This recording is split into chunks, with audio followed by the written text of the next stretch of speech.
Hello students, in the discrete mathematics the next topic is Boolean algebra. ठीक है, तो Boolean algebra basically आपका digital electronics में भी एक टॉपिक है और यहाँ पर भी एक टॉपिक है आपका Boolean algebra which are the same topics. तो वहाँ पर आपने Boolean algebra पढ़ लिया होगा, तो यहाँ पर हम उसको एक बार रिवाइज कर लेते हैं और उसकी कुछ प्रॉपर्टीज़ और कुछ बेसिक करेक्टरिस्टिक हम यहाँ पर डिफाइन करेंगे। ठीक है, तो कभी कभी शॉर्ट नोट आ जाता है आपका डिस्क्रीट मैथमेटिक्स में Boolean algebra पे। ठीक है, तो जनरली हम बुलियन अलजेब्रा कहते हैं एक ऐसी अलजेब्रा जो लॉजिक पे बेस्ड होती है। That is the Boolean algebra is a algebra of logic and it deals with the variables that can have two discrete values either 0 और 1 और we can say that either true and false और true and the operations that have logical significance. तो Boolean algebra हमारी दो discrete value पे based होती है, ऐसी अलजेब्रा जो दो डिस्क्रीट वैल्यूज़ पे बेस्ड है और जो कुछ लॉजिकल ऑपरेशन को डिफाइन करती है। The Boolean algebra was invented by the George Boole. ठीक है, now Boolean functions, second topic है इसमें बुलियन फंक्शन। अब Boolean function is a special kind of mathematical function that is F X की power N to X of degree n where x is a set of 0 and 1 that is discrete values in the Boolean domain and n is the non-negative integer that is defined the function between the all the possible combination of 0 and 1 input and draw a output which is also a binary logic or Boolean. It describes the way how to derive Boolean outputs from Boolean inputs. तो Boolean function हमें बताता है कि हम Boolean output Boolean input से कैसे derive कर सकते हैं। नाउ द बुलियन एक्सप्रेशंस, जैसे मैथमेटिकल एक्सप्रेशन की बात करते हैं जो होता है आपका वेरिएबल्स, कांस्टेंट, ऑपरेशंस, इक्वलिटी का साइन होता है, तो उसको मैथमेटिकल एक्सप्रेशन कहते हैं। तो उसी तरह से a Boolean expression always produce a Boolean value, एक ऐसा एक्सप्रेशन जो बुलियन वैल्यू प्रोड्यूस कर रहा है उसको बुलियन एक्सप्रेशन हम कहते हैं। A Boolean expression is composed of a combination of Boolean constants. Boolean expression में बुलियन कॉन्स्टेंट्स होते हैं, ठीक है, that is true and false values. Boolean variables, Boolean variable X Y Z के फॉर्म में इसको या ए बी सी के फॉर्म में रिप्रेजेंट करते हैं। एंड लॉजिकल कनेक्टिव्स, और एक इंपॉर्टेंट चीज़ है इसमें logical connective which are the operations, जो लॉजिकल ऑपरेशंस को रिप्रेजेंट करते हैं। तो इन सब को कंबाइन करके हम क्या बनाते हैं, एक्सप्रेशन बनाते हैं जिसको हम कहते हैं Boolean expression. Each Boolean expression represent a Boolean function, हर एक बुलियन एक्सप्रेशन एक बुलियन फंक्शन को रिप्रेजेंट करता है। अब इसके बाद लॉजिकल कनेक्टिव से हम बात करते हैं, तो हमने पहले भी लॉजिकल कनेक्टिव डिस्कस किए थे डिस्क्रीट में, और डिजिटल इलेक्ट्रॉनिक्स में भी हम लॉजिकल गेट पढ़ते हैं, लॉजिक गेट और लॉजिक ऑपरेशंस पढ़ते हैं, तो वही सारे यहाँ पर भी हम यूज़ करते हैं। The logical connectives are not, जिसको हम वहाँ पर कॉम्प्लीमेंट कहते हैं, which is denoted by a bar, a dash और नॉट ए यानी complement of a. And operation in Boolean algebra is denoted by dot operation, that is product, and or operation is logical or operation is denoted by the plus sign, that is logical or operation. ठीक है, तो इन दोनों का हमने जब यहाँ पर significance पढ़ा था, यहाँ पर ये ऑपरेशंस पढ़े थे, तो इसको कंजंक्शन और डिसजंक्शन के फॉर्म में हमने यहाँ पर रिप्रेजेंट किया था। लेकिन बुलियन अलजेब्रा में हम एंड ऑपरेशन को डॉट से यानी प्रोडक्ट से रिप्रेजेंट करते हैं और ऑपरेशन को प्लस से यानी सम से रिप्रेजेंट करते हैं। तो these are the basic logical operation. इसकी डिटेल में हम नहीं जाएंगे क्योंकि डिजिटल इलेक्ट्रॉनिक्स में आपने पढ़ लिया है, तो प्लीज़ वहाँ से इसको एक बार रिवाइज कर लेना। ठीक है, तो कभी कभी यहाँ पर भी आपके ट्रुथ टेबल बनानी आ जाती है, एंड गेट के लिए, और गेट के लिए, और ऑपरेशन के लिए, नॉट ऑपरेशन के लिए, तो ये सब चीज़ हमने पहले डिस्कस कर ली है और डिजिटल इलेक्ट्रॉनिक्स में भी आपने पढ़ा है। इसके बाद हम पढ़ते हैं सम आइडेंटिटीज़ और सम बुलियन प्रॉपर्टीज़। तो पहली प्रॉपर्टी है आपकी double complement law. Double complement means अगर हम किसी भी वेरिएबल की कॉम्प्लीमेंट का फिर से कॉम्प्लीमेंट करेंगे तो हमें सेम वेरिएबल मिलेगा। कॉम्प्लीमेंट लॉ, ए और ए ये और ऑपरेशन के लिए है, and this is for and operation. Dot जहाँ पर आता है वो एंड ऑपरेशन को रिप्रेजेंट करता है। ए और A complement is equal to 1, A dot A complement is equal to 0। Idempotent law, idempotent law है ए और A is equal to A dot A is equal to A and A is equal to A. Identity law, addition के लिए identity हमेशा 0 होती है और multiplication के लिए आइडेंटिटी 1 होती है। तो यहाँ पर एडिशन मीनिंग नहीं है, लेकिन एडिशन ऑपरेशन से हम इसको रिप्रेजेंट कर रहे हैं। तो और ऑपरेशन के लिए आइडेंटिटी 0 होती है और एंड ऑपरेशन के लिए आइडेंटिटी 1 होती है। Dominance law, a+1 always gives 1, a.0 always gives 0। Commutative law, a or b is equal to b or a and b is equal to b and a। तो these are the general operation जो हम पहले discuss कर चुके हैं। Associative law, a or b or c is equal to a or b or c, a and b and c is equal to a and b and c।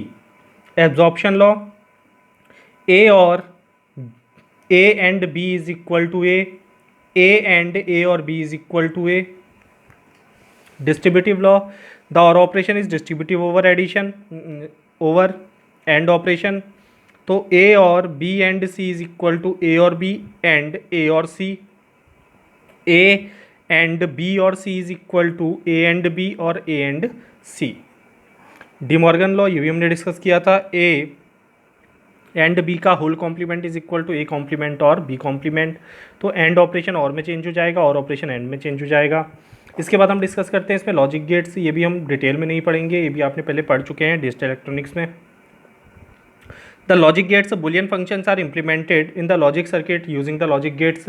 तो logic gate क्या होते हैं आपके? Simply अगर हम define करें, the building blocks of the logic circuit. तो जो भी logic circuit logical operation perform करने के लिए, हम लॉजिकल एक्सप्रेशन, लॉजिकल फंक्शन को इम्प्लीमेंट करने के लिए हम डिज़ाइन करते हैं, ड्रॉ करते हैं, उसका बेसिक बिल्डिंग ब्लॉक क्या है? लॉजिक गेट्स हैं, जिनके थ्रू हम बेसिक लॉजिकल ऑपरेशंस को क्या करते हैं? इम्प्लीमेंट करते हैं। तो आपके बेसिक लॉजिक गेट्स होते हैं नॉट गेट, ठीक है। नॉट गेट का सिंबल होता है ये आपने पढ़ा होगा। Then and gate, and gate का सिंबल होता है ये, ठीक है। Or gate, then NAND gate, not and को हम कहते हैं नैंड। यूनिवर्सल गेट्स होते हैं नैंड और नॉर, नॉट और को हम कहते हैं नॉर। एक्सक्लूसिव और गेट, ठीक है, इसको कॉम्प्लीमेंट से हम रिप्रेजेंट करते हैं, इसको डॉट से रिप्रेजेंट करते हैं, इसका फंक्शन होता है प्लस, ठीक है। देन एक्सक्लूसिव और को हम रिप्रेजेंट करते हैं इस सिंबल से, एन एक्सक्लूसिव नॉर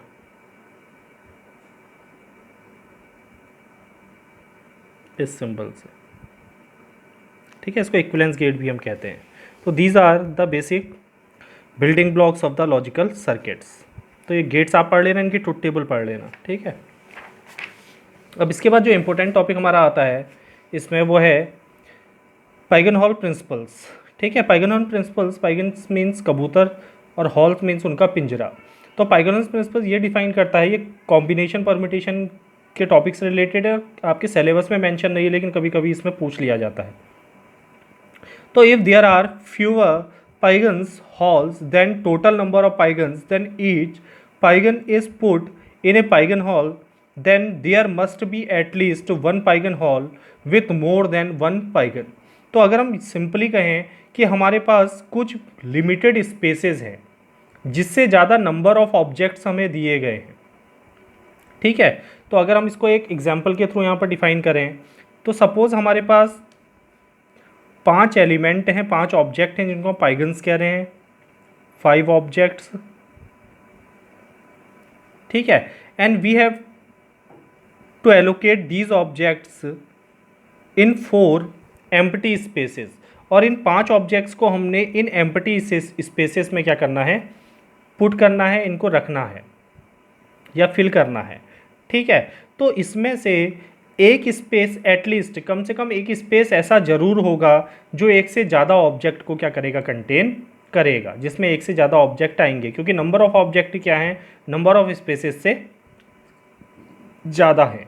तो अगर मैं पहले ऑब्जेक्ट को यहाँ रखता हूँ, दूसरे ऑब्जेक्ट को यहाँ रखता हूँ, तीसरे ऑब्जेक्ट को यहाँ रखता हूँ, चौथे को यहाँ रखता हूँ, तो पांचवें को मैं इन 4 स्पेसेस में से किसी एक स्पेस में ज़रूर फिल करूँगा। तो एटलीस्ट कम से कम एक स्पेस ऐसा ज़रूर होगा जो दो या दो से ज़्यादा ऑब्जेक्ट को क्या करेगा, कंटेन करेगा। तो वही इस प्रिंसिपल का स्टेटमेंट है। अब यहाँ पर हम डिस्कस करते हैं इफ़ डेफिनेशन, इसकी बेसिक जो फॉर्मल डेफिनेशन है वो है we can say as if k is a positive integer and k plus 1 or more objects are placed in k boxes। अगर हम कह रहे हैं कि k एक पॉजिटिव इंटीजर है जो नंबर ऑफ बॉक्सेस को रिप्रेजेंट कर रहा है, और k plus one or more object, k plus one या उससे ज़्यादा ऑब्जेक्ट हमारे पास हैं जो हमने इन k बॉक्सेस में प्लेस करने हैं, then there is at least one box containing two or more of the object. तो कम से कम एक बॉक्स ऐसा जरूर होगा जो दो या दो से ज़्यादा ऑब्जेक्ट को क्या करेगा, कंटेन करेगा। And this is the formal definition of the pigeon hole principle. ठीक है, तो सिंपल प्रिंसिपल है, बस इसके क्वेश्चंस को समझना हमको थोड़ा पड़ेगा इसको सॉल्व करने के लिए। अब इसके बाद आता है आपका generalized pigeonhole principle. Generalized pigeonhole principle भी उसी बात को डिफाइन करता है। If n objects are placed into k boxes, अगर एन ऑब्जेक्ट्स जिनको हम पाइगन्स कह रहे हैं उनको हमने प्लेस करना है के बॉक्सेस में, where the number of object n is greater than k, then there is at least one box containing at least n upon k. और ये जो फंक्शन है इसको फ्लोर फंक्शन हम कहते हैं, यह है smallest integer function which gives the smallest integer value. ठीक है, तो if n objects are placed in k boxes where n is greater than k, that is number of objects are greater than number of boxes, then at least one box contain, तो कम से कम एक box ऐसा जरूर होगा जो contain करेगा at least smallest integer n upon k objects और smallest integer n minus one upon k plus one objects. और इसको हम सिंपल डेफिनेशन में कह सकते हैं if n pigeon holes are occupied by kn plus one or more पाइगन्स, अगर n पाइगन-हॉल्स हमारे पास है यानी n स्पेसेस हमारे बॉक्सेस हमारे पास हैं विच आर ऑक्यूपाइड बाय, जो कितने ऑब्जेक्ट ने ऑक्यूपाई किए हैं, kn plus one or more, kn plus one या उससे ज़्यादा पाइगन्स या ऑब्जेक्ट्स ने, then at least one pigeon hole is occupied by k plus one or more पाइगन्स। तो कम से कम एक पाइगन-हॉल या एक बॉक्स ऐसा जरूर होगा जो k प्लस वन या उससे ज़्यादा पाइगन्स या ऑब्जेक्ट्स को कंटेन करेगा। अब इसकी एक प्रॉब्लम हम यहाँ पर देख लेते हैं। Find the minimum number of student in a class और so that two student they are born in the same month. हमने मिनिमम कम से कम कितने स्टूडेंट आपकी क्लास में होने चाहिए कि दो स्टूडेंट का जो मंथ है, बर्थ मंथ है, वो क्या हो, सेम हो, या और उसके बाद सेम डेट और बर्थ डेट क्या हो, सेम हो। तो अलग अलग हमने पहले मंथ के लिए बताना है फिर डेट के लिए बताना है। तो इसको हम ऐसे समझ सकते हैं कि हमारे पास टोटल नंबर ऑफ मंथ कितने होते हैं, 12, यानी हमारे पास 12 एम्प्टी स्पेसेस हैं। ठीक है, अब इन 12 एम्प्टी स्पेसेस में हमने एलिमेंट इस तरह से फिल करने हैं कि कम से कम कितने एलिमेंट होने चाहिए कि एक बॉक्स में एक से ज़्यादा एलिमेंट आ सके। तो अगर 12 बॉक्स फिल करने हैं तो 12 एलिमेंट अलग अलग हम 12 बॉक्स में फिल कर सकते हैं। अब जैसे ही 13वां एलिमेंट आएगा तो उसको हम इन 12 बॉक्स में से किसी एक बॉक्स में क्या कर देंगे, फिल कर देंगे। तो कम से कम कितने एलिमेंट होने चाहिए कि एक बॉक्स में एक से ज़्यादा एलिमेंट हो, तो कम से कम कितने एलिमेंट होने चाहिए, ऑब्जेक्ट या एलिमेंट होने चाहिए, 13। ठीक है, तो सो the minimum number of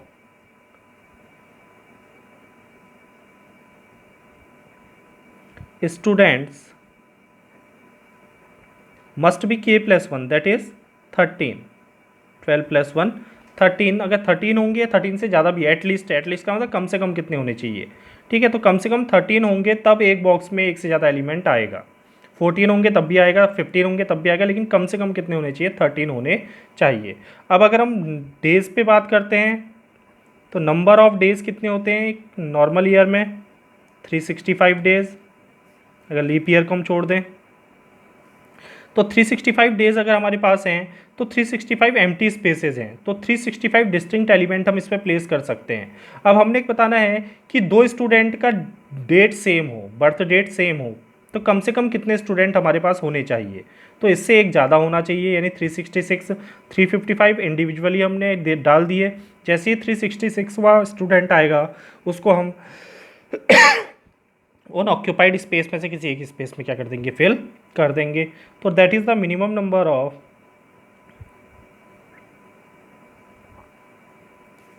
students are 365 plus 1 that is 366 students. ठीक है, इसी तरह से एक दूसरा प्रॉब्लम हमें दिया है, find the minimum number of students in a class so that 4 of them are born in the same month. 4 of them are born in the same month, की 4 क्या हो, सेम मंथ में बॉर्न हो। तो अगर हम यहाँ पर डिस्कस करते हैं, find the minimum number of students in class so that 4 of them, minimum number of कितने स्टूडेंट होने चाहिए कि 4 स्टूडेंट एक ही मंथ में बॉर्न हो रहे हों। ठीक है, एक ही मंथ यानी वो जनवरी हो सकता है, जनवरी में 4 आए, फरवरी में 4 आए, तो किसी एक पर्टिकुलर मंथ में 4 हों।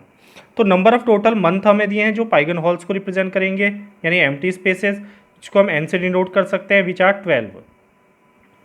Number of student born in the same month that is k plus 1 is equal to 4 और k इज इक्वल टू 3। हमने कहा था k प्लस 1 क्या होंगे, ऐसे एलिमेंट होंगे जो एक ही जगह पर आएंगे, तो हमको 4 एलिमेंट एक ही जगह पर चाहिए, तो k plus 1 is equal to 4 that is k is equal to 3। So the minimum number of student so that 4 of them are born in the same month are kn plus 1। यहाँ पर हमने लिखा था kn प्लस 1, तो these are kn plus 1 that is 3 into 12 plus 1 that is 37। तो कम से कम 37 student हमारे पास होने चाहिए कि तब हम कह सकते हैं कि 4 स्टूडेंट क्या होंगे, एक ही मंथ में बॉर्न होंगे। ठीक है, तो हमने क्या किया, 12 एम्प्टी स्पेसेस ले लिए। इन 12 एम्प्टी स्पेसेस में हमने स्टूडेंट फिल किया, तो एक बार में 12 आए। ठीक है, फिर 2 बार हमने फिल किया, फिर 3 बार, तो 12 3 जा 36। अब जैसे ही 37 आएगा तो वो किसी एक एम्प्टी स्पेस में जाएगा, तो एक में कितने हो जाएंगे, 4 हो जाएंगे। ठीक है, now the next is what is the minimum number of students required in a course to be sure that at least 6 will receive the same grade if the grade there are 5 grades that is A B C D। तो हमारे पास 5 grade हैं, यानी 5 empty spaces हैं। इन 5 empty spaces को हमने इस तरह से फिल करना है कि किसी एक स्पेस में एटलीस्ट कितने हों, 6 हों, तो टोटल नंबर ऑफ स्टूडेंट कितने होने चाहिए। तो number of grades are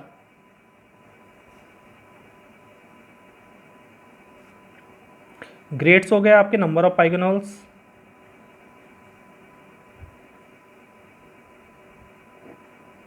empty spaces ये है 5 A B C D E, तो n इज इक्वल टू 5। ठीक है, एक स्पेस में ज़्यादा कम से कम कितने होने चाहिए, 6, तो k plus 1 is equal to 6, so k is equal to 5। Then the minimum number of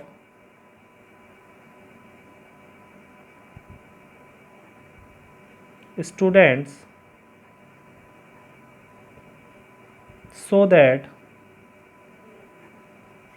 at least 6 receive same grade are kn plus 1, that is 5 into 5 plus 1, that is it is equal to 25 plus 1 is equal to 26। तो कम से कम 26 student हमारे पास होने चाहिए, तब हम कह सकते हैं कि 5-6 स्टूडेंट ऐसे होंगे जिनको सेम ग्रेड मिल सकता है। There are 5 grades. ठीक है, तो इस तरह से हम इन प्रॉब्लम्स को क्या करते हैं, सॉल्व कर सकते हैं। ठीक है, तो अगले वीडियो में हम कुछ और टॉपिक पढ़ेंगे। तो आपके 3 या 4 टॉपिक और इसमें रह गए हैं सिलेबस में, उसके बाद आपका सिलेबस कंप्लीट हो जाएगा। प्लीज़ आप इसको रिवाइज़ करते रहिए, इनकी प्रैक्टिस करते रहिए। जो असाइनमेंट मैंने दिए हैं वो असाइनमेंट सॉल्व करके मुझे मेरी मेल आईडी में सबमिट कीजिए PDF फॉर्म में। Mail ID is blatwal@gmail.com। तो प्लीज़ व्हाट्सएप ग्रुप में सेंड नहीं करना है, ये सेंड करना है मुझे मेल आईडी में इन PDF फॉर्म। ठीक है, जितने भी मैंने अभी तक असाइनमेंट दिए हैं पहले लेक्चर से लेके अभी तक,